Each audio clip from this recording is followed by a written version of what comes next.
afternoon, Ram fans. I'm Olivia Landis reporting for Rams All Access, bringing you exclusive updates on the construction of the new on-campus stadium here at Colorado State University. As many of you may have noticed, the stadium is finally starting to take some shape. So follow me and we'll go take an inside look.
The crew is constructing the framework which will support the stadium seating as well as the West Tower.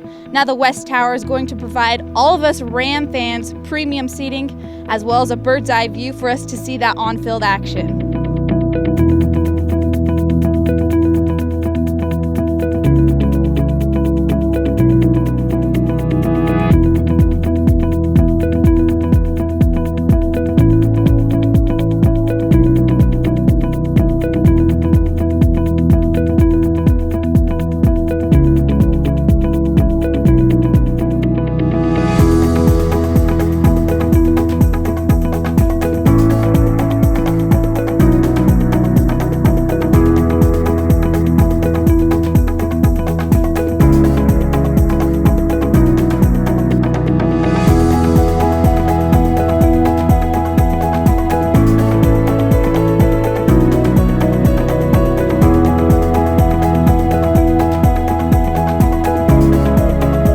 You've officially seen all the new updates on the construction of the new on-campus stadium. But don't worry, we'll be bringing you plenty more. Just stay tuned to Rams All Access. Until next time, I'm Olivia Landis.